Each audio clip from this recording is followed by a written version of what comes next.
Hello, everybody, and welcome to Radio Dead Air Tech Q&A. You've got questions, we've got guesses. I'm Nash, been doing Radio Dead Air for ages and ages. But in addition to that, I'm also an IT professional. With me, as always, my producer, Mike Gierman, who also works in IT. We'll be taking your tech questions tonight. If you have tech questions for me and Mike, you can send those to requests at radiodeadair.com. We'll try and put those on for you tonight. We already got a couple. We will get to those. And we've got some news stories. We have got a lot of stupid freaking AI crap that we will have to sort Before we with. get to that, Yeah. I want to make a couple quick announcements. Sure. For the people who haven't heard this, Blue Sky now has direct messages. It does. Yeah. Which is nice. It does not have pictures or video for direct message. You can give links, Right. but you can't do pictures and video yet. Yeah. They say it's on the roadmap. It's also not It was not encrypted yet. Yeah, it's also not encrypted yet. So if you're going to share something sensitive there, I recommend not sharing something sensitive. Because right, even Blue Sky up front says we can still have access to all this. We're going to encrypt it eventually, but in the meanwhile, don't send messages because we can see them if we need to. So yeah. Now they say up front also that they are not intending to look at stuff unless there's a situation, and the system does record who looks at what. Yeah. So if there's someone there who decides to be a jerk, the others will find out. We will know. We will know. All right. So on my end, I had some bad tech stuff this week. You want to see something really scary? This doesn't involve you taking off your shirt, right? No. Okay, then go ahead. I can probably handle it.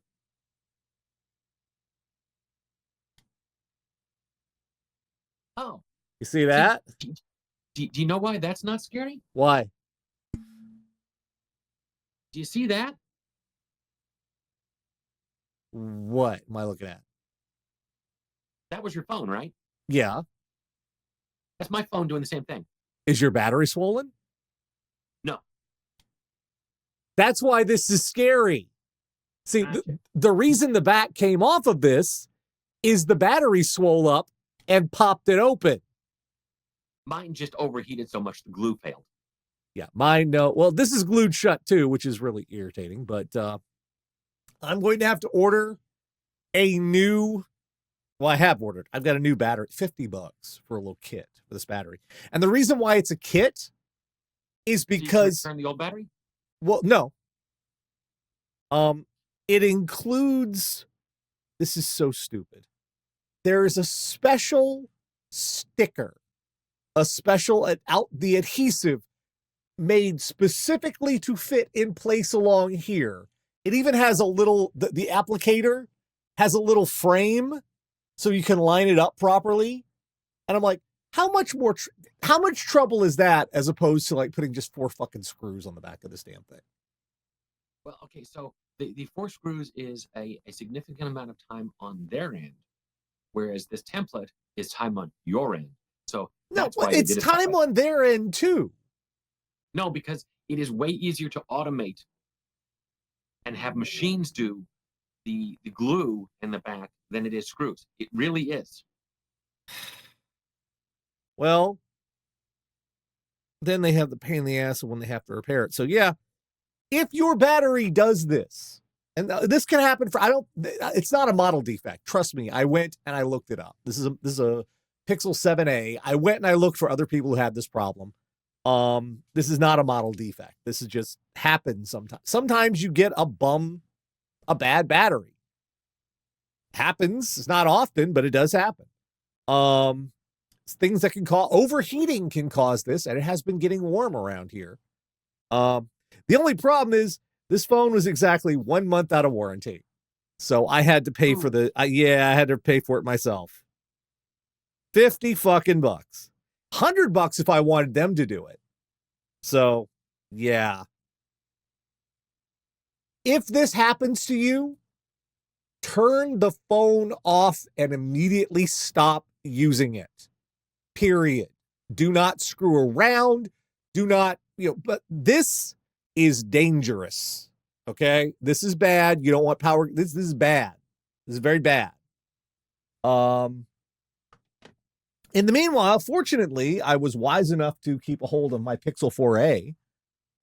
It still works, so I have a phone in the meanwhile. But yeah. And could you not just also forward your phone to a Google number and just go, yeah, pick it up on the computer? I could, but it's the nice part about this is eSIMs. We didn't used to be trying to move your phone number from one phone to another was a pain in the ass, especially if you couldn't turn that phone on. Now we have eSIMs, and it's just like I turned this on, and Google Fi was like, "Oh yeah, I see. If you want to connect this to your account, you want to connect this phone to your account. You can do that. We'll just whoop, right there. You go. We'll disconnect the old one. You can connect. There you go. And when that one is fixed, they'll just turn it right back on. So it's really convenient at least. But yeah, they have to send me a special kit to replace the fucking battery. Well, anyway. I didn't get the most expensive one. That's true. I got this is the 7A, which means this backing is made of plastic anyway. But even on the full 7 or the 8, it would be, it would be glued together there too. It's so stupid. Why do you do that? It's I really hope some right to repair folks start coming down on them about the glue. Because that is one of the big sticking points, haha, no pun intended, to repairing a lot of phones these days is the glue. Because you have to get like a heat gun. If this hadn't already popped off, I would have had to get a heat gun. I would have had to get what the fuck they call them? They look like guitar picks, but that's not what they call them. Spudgers, yeah, spudgers. Which I don't understand where we came up with that name for the tool exactly. A spudger sounds like something they make in Minnesota to eat after a church social. Yeah, the church social with the lutefisk. You have the lutefisk and spudders, right? That's what but no, it looks like a little spudger is actually a northwestern flatbread that you put the lutefisk on and wrap it around. It's sort of like a burrito. Don't tell Scalzi. But yeah. So yeah, that's hopefully by next week I will have my phone back and working again. Just nothing on it is broken that can't be fixed yet. So hopefully just the battery, I pop that in, and I'm gonna have to look at the proper way to dispose of a swollen battery too. I'm not just gonna throw it in the garbage can. That seems like a bad idea. The reason why is lithium can explode, and when lithium catches fire, you can't put it out with water. You can't even put it out with chemical. You can't drown it. You can't deprive it of oxygen because the lithium fire creates its own oxygen. It's hellish. Chemistry. We've got to move past lithium at some point. We really, really do. It's really fucked. Anyway, all right. Now that we've gone over that, let's talk about some other stuff that's really fucked right now. I hate this. Every single story this week, every single one involves AI, and technically it's all a different company. Every single one of these stories. I say one is technically, it's not really. Anyway. Well, and technically it only involves the tech bro definition of AI. Right. Of course, which we talked about AI. before. Not the science fiction version of AI. So which Microsoft keeps adding. Microsoft has had this history when they add features to Windows that they tend to be reactionary, not iterative, not they don't come up. There's some iterative, but it doesn't make the news. Yeah. Oh, we've made the directory service, the file allocation process 1% faster or 3% faster. That no one cares. People in the data industry go, well, that's amazing, that's fantastic, that's great. Doesn't mean a thing to the home user. Yeah. But is this gonna work? I'm sorry, YouTube's acting up again. Trying to get YouTube streaming going is such a pain in the butt. Anyway, so Windows quite often, Microsoft Like, here's some examples. Windows, it actually worked for them. Internet Explorer was reactionary. It wasn't, they didn't come up with the idea of the web browser. They just said, someone else has, let's make our own. Yeah. Because they wanted the control of people using their product. Quite a lot of stuff that's in Mac OS came to Windows because it was reactionary, not iterative. Windows 8 or innovative. Yeah. Windows 8 was entirely reactionary based on the iPad and tablets and the idea that the future was going to be mobile. And remember, death of the PC never actually happened. No. And that entire operating system crashed and burned because it was all based on the idea we'd be using mobile devices forever. And the interface, it was so stupid.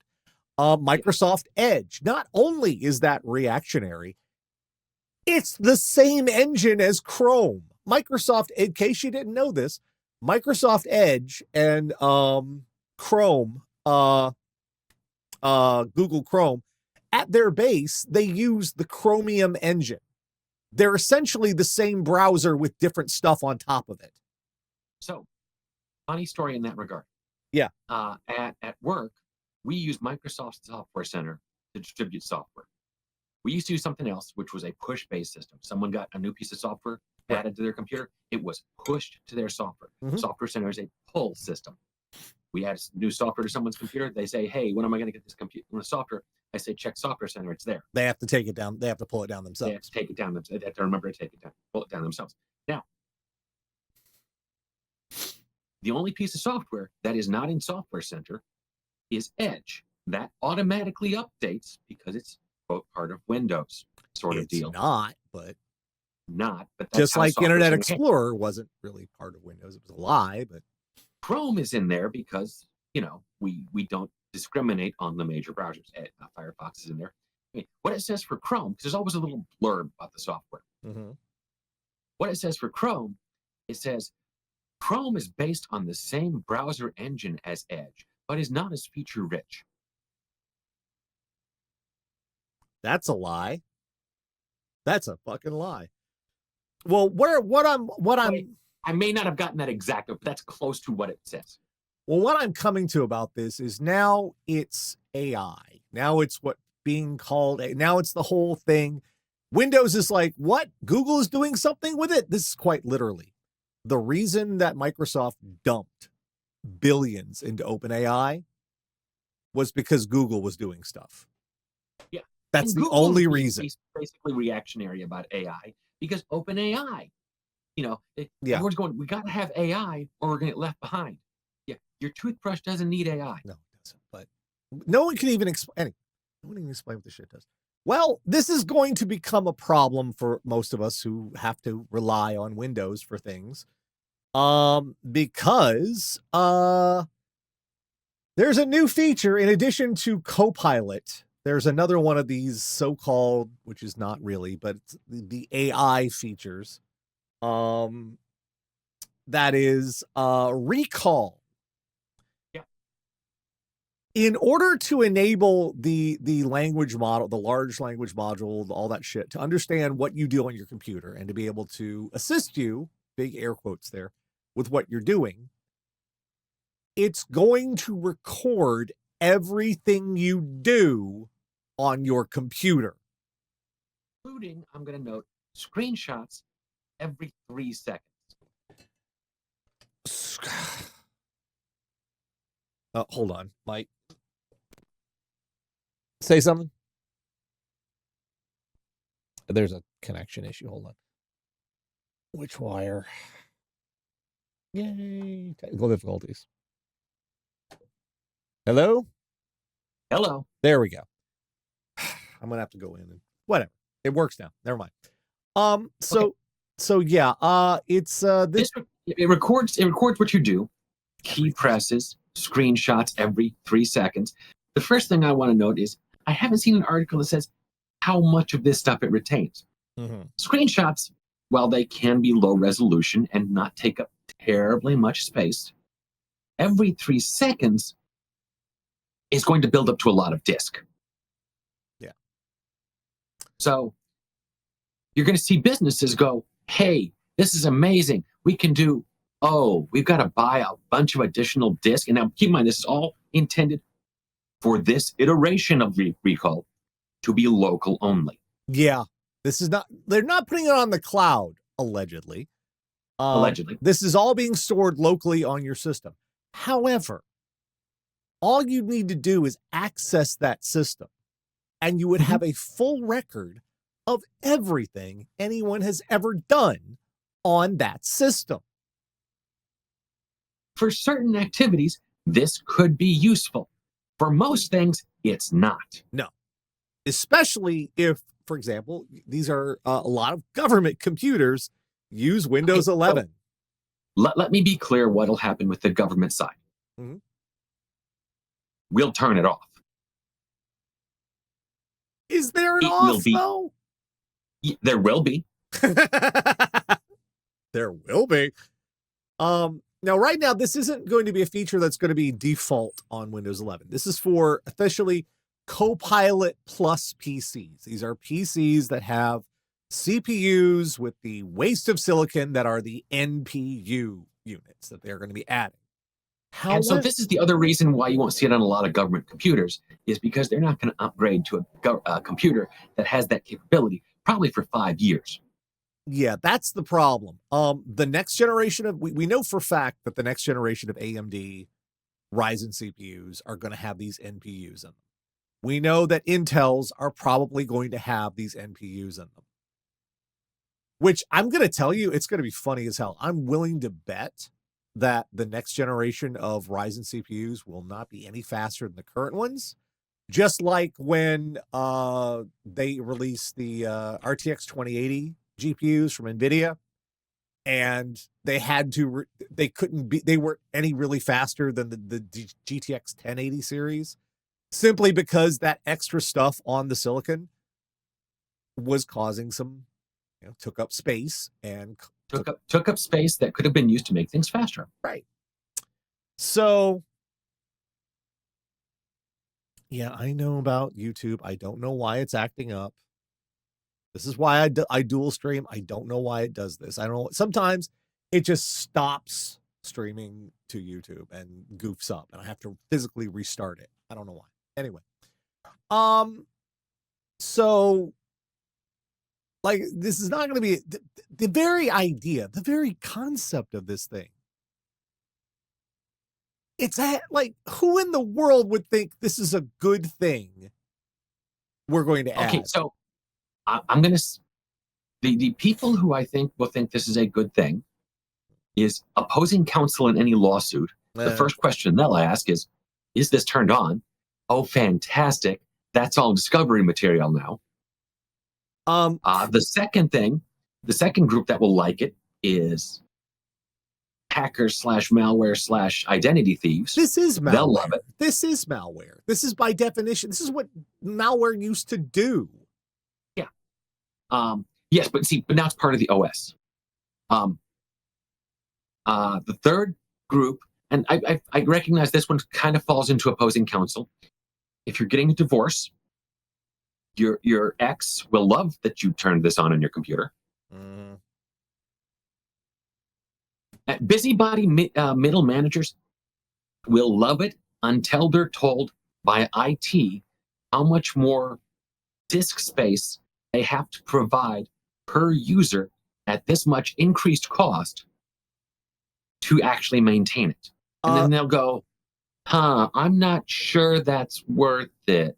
Chris, there's not going to be a Ryzen 9000 series. What they're being called is Ryzen AI H1Z70 or something like that. That's what they're being called. And if they're only 10% faster than Ryzen 7000, there's literally no point in getting them. If it's only 10% faster and all they do is they add this NPU crap, those are dead on arrival. Why would you pay for those? Like, if you don't have them, your system is actually more secure because of this stupid stuff. But wait, the people behind all this stuff that actually makes the stuff for Microsoft, because Microsoft doesn't do it themselves. They get it from OpenAI. They're the ones saying, trust us. We're not going to look at your system. Trust us. This is going to be good for you. Trust us. This is secure. These are the same. This is Sam Altman saying this. And Sam Altman is among the people who flat out lied about I wouldn't trust Sam Altman to pass me a sandwich. Sam Altman flat out, and apparently his other executives flat out lied about including a clause in employment contracts for people who worked at OpenAI, a non-disparagement clause. If you broke that non-disparagement clause, you would lose all your vested shares in OpenAI, which apparently, I don't know how much that's actually worth because they're not public yet, and they probably never will be, but that's still part of the company. And you would lose that if you went to the press and said, yeah, this is what's actually going on there. Vox Media did a big blew this kind of wide open because people apparently went to them and said, yeah, this is bullshit here. And because they were caught, and they tried to lie about this. They tried to say we didn't include the clause, but they did. So now that they've been caught, they're backpedaling. They're not going to enforce it. They're not. We're not going to enforce it. This is. And hang on, let me find the line because this line is great. Yeah. Oh, hang on, I accidentally closed it. Hang on. This line. We're incredibly sorry that we're only changing this language now. It doesn't reflect our values or the company we want to be. That is weasel speak. Yes. Including these were in contracts as recently as April. They were the corporate values a few weeks ago until the public found out about them. Mm-hmm. So yeah. Yeah. And I'll be honest, it's certainly not my field. I've never been with a private company long enough to have vested stock, vested whatever, in there. So I really don't know if that kind of clawback position is even legal. And this is also right on the heels of the whole Scarlett Johansson debacle. Apparently, and this is just so sad and so pathetic. Sam Altman loves the movie Her, which is a movie that's like, let's not build the Torment Nexus. Please don't build the Torment Nexus. We've built the Torment Nexus from the classic sci-fi book. Do not build the Torment Nexus. Sam Altman loves Her, it's a movie, sci-fi film about humans falling in love with AI and what it means. And then it's kind of dumb, but Altman loved it. And decided that he wanted ChatGPT to sound like Samantha from Her, which was voiced by Scarlett Johansson. So they approached Scarlett Johansson's people and said, can we use your voice? And she said, no. And then again, a few days before they released this thing, they said, no, really, can we please use your voice? No. And she said, no. And then they released it. And Altman, this is the best part, tweeted one word in a quote tweet about this, which was her. And ScarJo said, yeah, take that down or I'm going to sue, and I'll probably sue anyway. Yeah. And they took it down really quickly. Now, I'm acquaintances with a few lawyers online. And I asked them, would they have been in a better position if they had never asked and just did it? But asking and being told no multiple times and then doing it anyway. And the tweet. The fucking tweet. That's worse, right? And they were like, yeah, that's worse. Because there are cases on point about this. One of which, I'm just going to seg into this, involves Tom Waits. The Doritos case, or the Frito-Lay. The Doritos case. Yeah, Doritos. So Doritos did a commercial with a Tom Waits sound-alike. And this was a Tom Waits sound-alike who was a professional Tom Waits sound alike. That's what he did for a job. Well, one of his jobs. One of his jobs, yeah. And Tom Waits was at a radio station being interviewed about something, and they played a commercial, and it was the Doritos commercial. And one of his first responses was, what the "Did I fuck? do this when I was blackout drunk?" What? No. No. What are you doing? What is this? I didn't do that. Fucking Doritos. And I don't sued eat and he fucking won. Doritos. I don't like them. They taste weird. They have this weird flavor in my mouth. What's a fucking Dorito? It's not a nacho. It's not a burrito. It's a fucking Dorito. What the fuck is that? I don't do fucking Doritos. Now I'm going to get sued. No, you won't. And the reason you won't is because that was in no way a believable. It was no way believable. Anyway, yeah, it's so because of that, he had grounds to sue, and he actually won, and it became one of those precedents in case law, which is one of those things that corporate people hate to make precedents because they have to go back and deal with them later, and this is a big one for sound alikes and vocal stuff. So that's OpenAI right now. That's the people behind the Microsoft stuff. That they're a mess. I would not trust them anywhere near my system in any way, shape, or form. Especially because they lie. They constantly lie. They lie about what the stuff is capable of doing. There were multiple. Go ahead. There were multiple threads on social media about asking Google's AI questions, and it was apparently pulling answers from Onion articles. Yeah. And Reddit articles too. One of them was made up in the sense that someone edited HTML to display the result of what do you do if you're depressed? Oh, the Golden Gate Bridge is a great place to jump off. That was the edited one. That one didn't actually happen. And also, to make cheese give better cheese and a pizza better texture, use glue.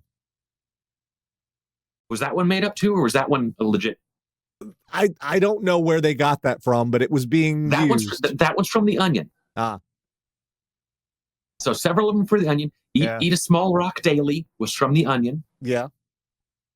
And that's problematic for what is supposed to be a knowledge source, or at least something that points you towards knowledge, like Google was intended to do, which segs nicely into our next story. We do have a slight workaround for the Google search being a mess right now. And that is if you add after a search UDM equal 14, it will bypass the all of Google's AI crap they've added there. Or someone has actually made a website to make it a little bit easier.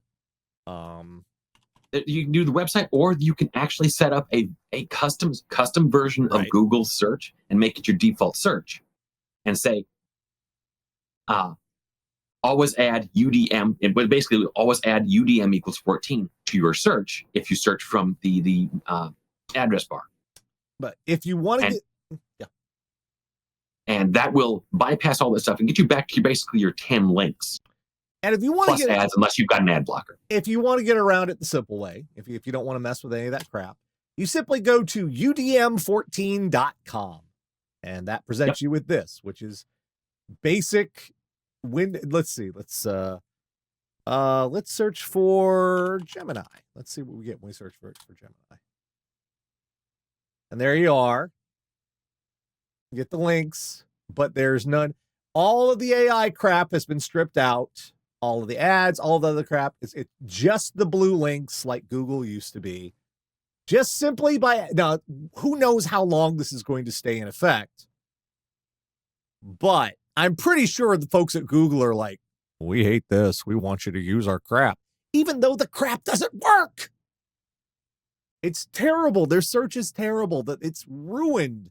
Literally ruined Google search. This is like the only way to get around it for now. So apparently the big discussion, and I'm again getting this from social media feeds from people in the San Fran area. Yeah.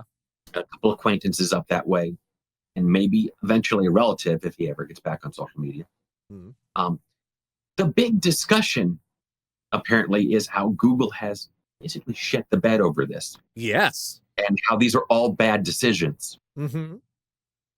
And I'm going to be honest, I won't say next week or even the week after, but it would not surprise me if in the next 6 months, Google has a new CEO who says, yeah, we're definitely. not doing this stupidity. Because what the whole basis, the Google search no longer works. Plain and simple. Here's what I want to do. I want, instead of asking the executives of a company, how your AI product works, I want to be allowed to ask the AI product how it works. Yes. And if you will not stand by that answer, And what value it adds. whatever answer the AI gives, if you will not stand by that answer, why not? Why should I trust it if you can't allow it to just define itself? But tech news won't do that because they're trapped in access journalism instead of investigative journalism, and they are essentially tame PR for most of Silicon Valley. So anyway, that's at least here's for now. There is a way around it. It's udm14.com. If you'd like to have a search that actually works again. There are also plugins and add-ons for various browsers that will do the same thing. Yeah. If you want to go that route. I just like this because I don't have to add anything. I can do it from any browser, anywhere. Yeah. It's simple, it's fast, it works. All right. So that is the news for this week. Now let's get to your tech questions because we do have a few. Let's see here. What do we got first? I need to get to my mail so I can read them because I put them together that way. Let's see. Do you have a preference? Which one we do first, or you just want to go in order? No, let's go in order. All right. This is from Dewani. He says, good evening. I built my new computer. It's running really well. Thank you for all your advice. There's only one minor annoyance. I go to sleep listening to YouTube recordings and turning off my monitor, but when I turn it on in the morning, the monitor turns on to a black screen. It seems to be that the computer is fine, nothing seems to be wrong, but I have to hold the power button and do a hard restart, but then it seems completely fine. Only does this overnight. If I leave it on during the day while I'm at work to test it, it turns on no problem. Any ideas? Well, what this sounds like is there's something up with the sleep function. Yeah. And it's not playing nicely with that monitor. This happens a lot. Why? Who freaking knows? Yeah. It could be that the computer has told the monitor to turn on. Mm-hmm. And the monitor, because it doesn't respond to that. So I also leave my computer on all night, listening to music and what have you. And the monitor would turn on several times during the night and occasionally wake me up because suddenly it would get really bright in the room because I was never smart enough to put it on a dark web page before I went to bed. And if the computer tells the monitor turn on and the monitor doesn't respond because there is some feedback, it may go, oh yeah, that monitor's not there anymore. And so it won't turn on again when you actually physically turn the monitor on. One thing you can try, and I know this seems like a pain in the butt, but try unplugging the video cable and plugging it back in. Sometimes that's enough to either it's something with the monitor or something with Windows, but tends to be unplugging the video cable and plugging it back in can be enough to shock the monitor back awake and realize what it's doing again. Now, another thing you can do is while you turn off you can go to the sleep mode advanced settings. Yeah. And just say, don't turn off the monitor. And you're just manually turning it off. It's a way around it. It won't tell it to turn it off. It won't tell it to wake up because it's never actually turning it off. Why it could be doing this is it's a pain in the butt trying to track it down. If you're on HDMI, maybe try switching over to DisplayPort. DisplayPort. Yeah. That's an option. If you're on DisplayPort, try shifting over to HDMI. One of the two might not be playing nice with your video card. Another thing you can try and do is maybe try and upgrade your video card's drivers, or update, not upgrade, update. I know that's something everybody tells you to do, but depending on what cards you have in your system, it might kind of be necessary. I have for years been working with Windows computers, and I have had so many just ridiculous issues with Windows and sleep that are always weird and screwy. Oddly enough, I have more success with Hibernate than I've ever had with sleep, which is, I've also, like I said, the easy mode here, I'll be honest with you, the easy mode here is going into the advanced settings and just telling it, don't ever turn the monitor off, and just and you continue to manually turn it off yourself. I mean, yeah, that should be sufficient. That will work. It will work that way if you need to do it. It's just, it would be better if we could have a definitive answer for it, and it's really hard to say. So, get back to us about this. Yeah, try seeing if shifting the cables make a difference. Try our fixes. Get back to us. See if it behaves itself after that, because sleep has always been one of those fucky things with Windows. I don't know why. And this is, when I say always, I'm going back 20 years. I'm going back to Windows Vista and Windows 7. It's always been kind of weird. I don't know why. All right, let's see. What's next? This is from Chris. Hello, Nash, Mike, and assorted other creatures. I wrote, let's see this. Yeah, that's this question. I wrote in last week regarding getting a new PC and where I could buy a pre-made one from a friend if a friend couldn't build me. Figured I'd follow up your response. I figure I'd ask a follow-up, your response prompted. Okay. Below, I'm going to paste screenshots from my computer specs from its Amazon page. I bought it for $1,700 before taxes back in 2019. Can already run games at 4K resolution, which I have a good monitor for, including games such as Cyberpunk 2077. At good but not amazing settings. I am wanting a rig that can run newer stuff. As far as I'm aware, my current rig can't run stuff like DLSS or ray tracing. No, it's a 1070 Ti. Although I'm not absolutely married to the need for them if I can't have them. What I'm wondering is if there's anything I can salvage from my current computer to a new one to help lower the costs. I'm still deciding whether or not to do that if it is possible. My current plan is to send this PC to a friend that needs an upgrade more than I do. But I want to check if it was a viable idea since it would obviously save money. All right, let's put these over on screen. So, yeah, let's open a new tab. It is. Oh man, this case. I got to tell you already. This case. That's a 2019 case. It's also. I mean, I could have dated. You didn't tell me 2019. I could have dated that within 2 to 3 years. I've seen YouTubers open up this case. The inside of it is a nightmare. It is a freaking nightmare in there. It's proprietary case. It's weird. It's hard to describe. Devin does tech stuff spelled with a W, not a V. Check it out. He actually did a video about trying to do something better with this. Charlie, I swear to God, leave those thumbtacks alone. You're gonna die. You're gonna kill yourself, you stupid cat. You're gonna die. He loves playing with thumbtacks. I've been trying to replace them with tacks. Never. Anyway. Yes, airflow is dubious because one of the fans on there is a 92 millimeter fan, if I'm remembering correctly. This is one of those form over function designs that's made to stand out, but the interior is a nightmare. As to what you could save from this system, if you're intending to give this to someone else, then the answer is nothing. Because they're going to have a hard time finding other things that would fit in there. Well, not just other things that would fit in there, but this is, you can't give up the processor or motherboard. You weren't keeping those anyway. The RAM is not going to be viable because this is a i7 8700, which means it's using DDR4. Little bastard, get down from there. He's literally climbing the walls. Charlie, little shit.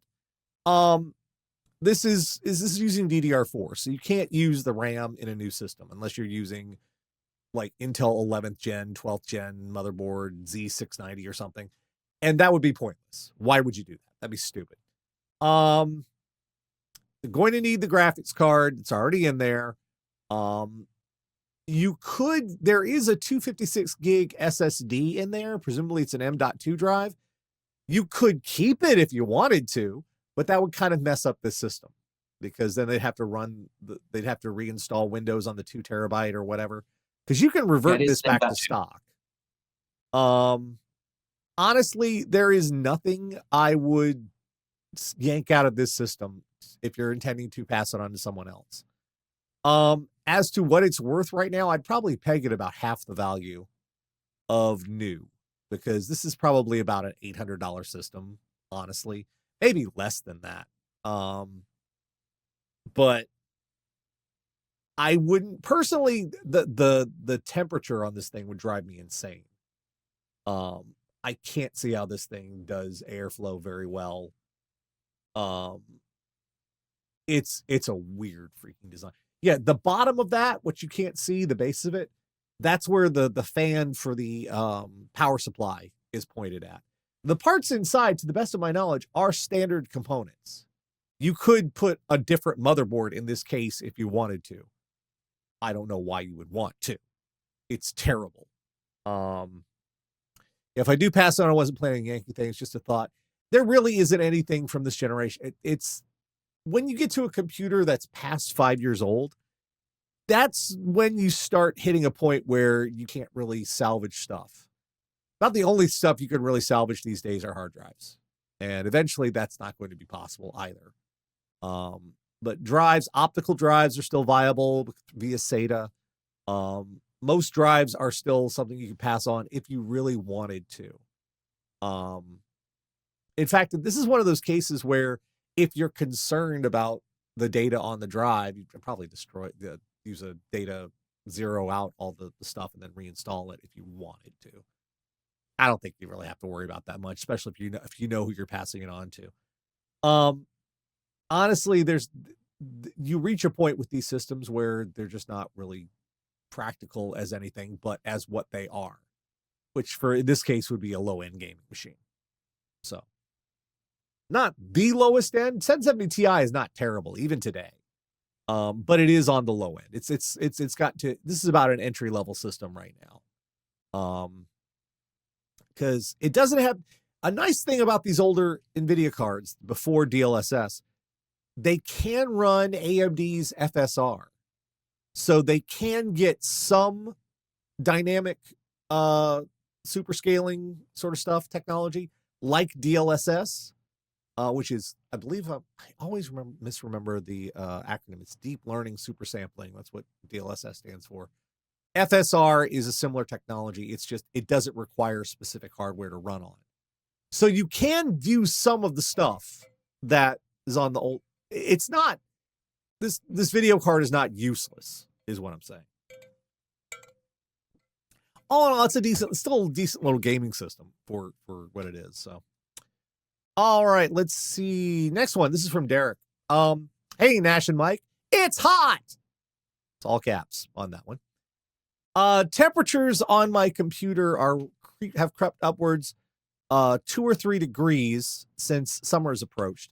And while we have the AC on, we can't run it full blast. We can't run it all the time. Hi, Grady. Is the heat going to affect my performance, and do I have any better options? Would a water cooler help? So the heat might affect your performance. The problem is you don't tell us what the starting heat temperature was and what the ending temperature was. That's true. So 2 or 3 degrees could very well still be in the quite acceptable range, or it could be on the edge of, ooh, you need to do something. Even if it's like, if you're just still talking about the difference between, say, just looking over my system right now, the difference between 32 degrees and 35 degrees. And the high end, if it goes from, if we're gone from 85 degrees to 88 degrees. The way systems work these days, we've talked about this before, is GPUs and CPUs have been built in such a way that they automatically overclock themselves. Yep. They will, based on the power available and the temperatures that they're recording, they'll base how fast they can perform on environmental factors. That's where this might be a little bit of a trouble. You may be, in fact, be losing performance because the CPU and the GPU cannot clock quite as high as they could before. Not so much as it's like suddenly the computer can't be used anymore and you're throttling and stuff, but just if you tried, let's say you run a benchmark in winter and run a benchmark in July, or maybe the other way around if you're in Australia. You don't tell us. Well, if it's hot now, then I guess you're not in Australia. Anyway, if you run a benchmark between those two times, you might notice that a benchmark in summer is a little bit slower. Not enough that you'd be like, oh no, my computer's busted. But it's also affected by the environment. You're not going to hit quite the same speeds as you could. There's not a lot you can do about this. You mentioned getting a water cooler. That's not going to help. The problem that's going on here is that heat has to go somewhere. And where it's going is your room. It's going away from the processor and the GPU, and it's going into the general area around you. And so then the air being pulled in is that warmer air. Right. So it'll eventually reach an equilibrium, or your computer will shut down. Yeah. The only thing... go ahead. The only thing a water cooler will do is it'll get that heat out faster, and you'll get to that equilibrium point a little faster. Yeah, it's just more efficient about it, which means it can be run quieter and get the same performance. But you're still dumping the heat. Even if it's a water cooler, it's still, the heat's going into that radiator and it's getting dumped into the room, just as if you'd be running an air cooler and you'd be blowing it off that heat sink. It's still getting dumped into the air around you. So there's not really a lot you can do about it. Now, it might be more efficient in the way that it is taxing the system less to do that cooling. But I don't think that's going to be significant overall. Right. So I'm sure someone's done a study. Yeah, there's really not a lot you can do about it except jack up the air conditioning. And that's not exactly a great option. But for the performance you'd be losing, if you're talking like 3 degrees, you're not losing that much off your system. No. Not enough. Unless you were right at the edge, of a thermal shutdown anyway. Right. Because otherwise you're losing like what? I would say that's like somewhere between 10 to 20 frames per second. And which, come to think of it, I'm talking like if you're like getting 100 frames per second already, you may be down to 90 or so. You're only losing a fraction of what your computer. Hello, Grady. You are all over the place tonight. Hello, Catbud. Hello. Otakon does have a point. There is another thing you can do that may help, and that is bigger fan. Something people will do is they will get a fan, an external fan, and point it at the computer to force more air through it. And that can help. Just in the fact that you have more airflow going more quickly. Or another thing you can do is speed up the fans in your system. Go into your settings and make the fans go faster. It will be louder, but it may bring the temperatures a little bit down. Still, the heat's going to be jumped into the area around you, but if the fans work harder, that's not a lot better you can do, but welcome to thermodynamics. When that electricity is being turned into heat, and the heat has to go someplace. So,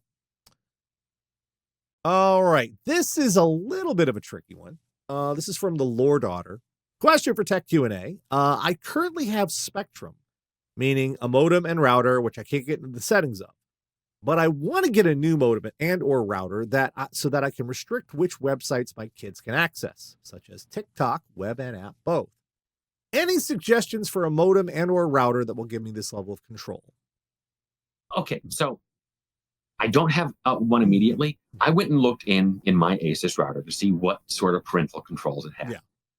And it didn't have them at the website level. It had them at the category level, which I'm assuming is going back to Asus somewhere and pulling this stuff up, which is tricky because there's going to be a lot of false positives, or there's going to be a lot of stuff it just hasn't caught yet.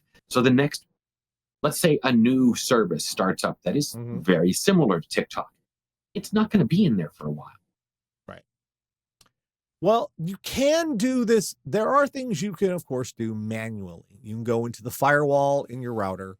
Any router will have a firewall, and you could give it an address on the web, like, say, TikTok.com or any of the TikTok domain, and say, I don't want anybody going in here. And it will work. It will block it. It will straight up block it. Parental controls, I guess, would just, the difference is most of those have a time. You can put a timer on if you want them to be able to use it sometimes, but not all the time. The firewall blocking will block it all the time, unless you have a really good firewall that's got a timer on it. The modem is not going to be where you find this control, by the way. When you get a separate modem and router, modems, typically they don't have any information the customer can alter. Even a modem you own yourself. That's all configured on your ISP's end. If we're talking about a cable modem, or talking about a fiber modem for that matter as well, that's all configured on your service provider's end. Most of what you can do is when you get into, if you can use a IP address, and you can try this at home. Let me double check what it is. This is what it is for ARIS, or what used to be Motorola modems. It's 192.168.100.1. That'll actually put you in your modem, but you can't do anything in there. But it will give you diagnostics. It will tell you if there's been any events that have happened when your modem got knocked offline and give you any error codes. But you can't really change anything inside of a modem. That's all controlled in the ISP level. If you want to block stuff from people being able to use it on your network, that's all in the router. Routers, that's where it's controlled. And by the way, I should note, I looked in the wrong place initially. I just Googled something, and yes, my router does actually have a URL filter that you could turn on and say, this is a deny list. So ASUS has that. But I'm also going to say something else here. I think more important, or at least as important as this, is talking to your kids as to why you are blocking these things. Yeah. I mean, you do want to tell them that, but and explaining why. It's because, one, don't underestimate the intelligence of your kids. They're gonna find a way around this if they really, really want to. Well, if they want to hack into your router, yeah. Well, no, but there's ways around almost all this stuff. You could come home one day and discover, kid, why are you proxied through 3 different networks? That's true. I'm behind 19 proxies. You'll never find me. A VPN will beat parental controls. Just plain, unless you block that VPN as well. A virtual private network, what it does is it's a computer that goes on the internet for you. It's a computer that goes on the internet for your computer. You talk to that computer, and that computer talks to the rest of the internet. That's a very simple way to get around any sort of IP ban like this. If you ban that service, they can just go to another service. But if you do want to, there are parental controls in most routers. Because ASUS has it, I'm pretty sure Netgear has it. TP-Link, all of them have some measure of controls that you can filter out and say, I don't want you to do this. But just understand there are ways around it. So, and it's not just, they don't have to hack into your router. There are ways to, they could just connect to the neighbor's Wi-Fi if they really want to get creative about that crap. All you'll really be able to control with this is what's on your network. So, let's see. We've got a new one in here. This is from True Metis. Hello, what are you doing there? It's the first time I've had it referred to as that way. Okay. I have a set of Logitech Z506 5.1 surround sound speakers. I think I have those same set. Exactly, in fact. Since my motherboard doesn't support 5.1 sound, I bought a Sound Blaster RGFX card to get the full range of them. However, after installing the new sound card and its software, I found that after restarting my computer, only the front left, front right, and subwoofer make any sound. After reinstalling the software, it would fix the problem, but it was only temporary. After the next restart, the center and rear speakers would no longer produce sound again. Computer runs Windows 11 with a i7-12700K and an Asus Prime Z790P motherboard. Okay. Okay. Let me see what I think it is. Go ahead. I think that Windows is deciding that a different sound device, even the same sound device with different settings, is the primary, and you go into your sound settings and say, no, this is my primary sound device, and that may fix it. Well, not just that. I've been using the same sort of kind of setup myself for years too. Let me find the settings here. They're not easy to get at. While he's doing that, Windows gets really screwy with sound. It doesn't like you changing things from what it thinks is right. And you have to tell it quite specifically, no, this is my default sound device. And sometimes even uninstall other stuff that it goes, I think you should have this. No, uninstall that. Okay. And the other problem is, of course, other software will go in and go, hey, we've updated the drivers for this NVIDIA card. So we've turned on the NVIDIA sound. And by the way, we've made that your default device. And you go, no. Well, with this specific issue, I kind of know what it is. Okay. You want to go under sound and go under playback and look for your Sound Blaster, whichever version you have, like Sound Blaster, Audigy FX, which still works. You want to look under that. And first you want to go to properties, go to advanced. Where is it? Here. Yeah, speaker properties. Go to advanced. Where is it on here? It should be on here. There should be a way to tell it which settings to use, if I remember correctly. Is it under playback or is it under they've changed this so dang much. It should be, if I'm remembering right. Not that. That's why it's stupid. It's not under properties. You want to go to configure. There it is. And under configure, it will be choose your configuration. There will be stereo and there will be 5.1 surround. Make sure it's not getting switched at the Windows level. That's probably what's causing it. Surprise me.